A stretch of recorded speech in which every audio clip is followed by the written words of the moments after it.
પંચમહાલ જિલ્લામાં અને ખાસ કરીને ગોધરા શહેર તથા ગોધરા શહેરા, મોરવા, હડપ, હાલોલ, કાલોલ, ઘોગંબા અને જાંબુઘોડાના ગ્રામ્ય વિસ્તારમાં હાલમાં એજન્સી અને એમજીવીસીએલ દ્વારા પણ સ્માર્ટ પ્રીપેડ મીટર નાખવામાં આવ્યા છે અને વધુ મીટરો નાખવાની પ્રક્રિયા હાલ ચાલુ છે.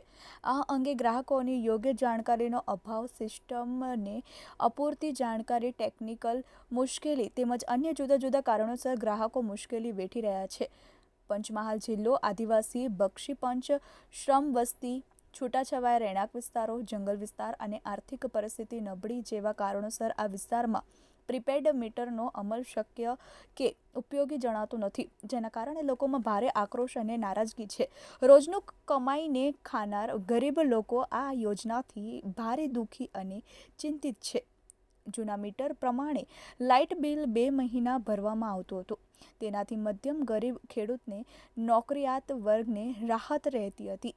લોકો રોજે રોજે પ્રીપેડ મીટરમાં રિચાર્જ કરાવી ન શકતા હોવાથી તાત્કાલિક અસરથી પ્રીપેડ મીટરનો અમલ મોકૂફ કરી જૂના મીટરો યથાવત રાખવાની લાગણી અને માંગણી ધ્યાનમાં લઈ પંચમહાલ જિલ્લા કોંગ્રેસના આગેવાનોએ અગ્ર સચિવ ઉર્જા વિભાગ ગુજરાત રાજ્યને સંબોધતું આવેદનપત્ર આજ રોજ માજી જિલ્લા પ્રમુખ અજીતસિંહ ભાટીના નેતૃત્વમાં એમજીવીસીએલના સુપ્રિન્ટેન્ડન્ટ એન્જિનિયરને સુપ્રત કરવામાં આવ્યું હતું, જેમાં પંચમહાલ જિલ્લા કોંગ્રેસ સમિતિના માજી પ્રમુખ અજીતસિંહ ભાટી સાહેબ, હિમાંશુભાઈ પંડ્યા, પરશુ શર્મા, રાજેશ હડિયલ, રફીકભાઈ તિજોરી વાળા, સાજિદ વલી, સિદ્દીક ચલાલી વાલા, મિકી જોસેફ, આબિદ શેખ, કમલેશ ચૌહાણ, અકરમ પટેલ, ઉમેશ શાહ વગેરે આગેવાનો, સ્થાનિક લોકો ઉપસ્થિત રહ્યા હતા અને બીજા બધા કોંગ્રેસ કાર્યકર્તાઓ હાજર રહ્યા હતા.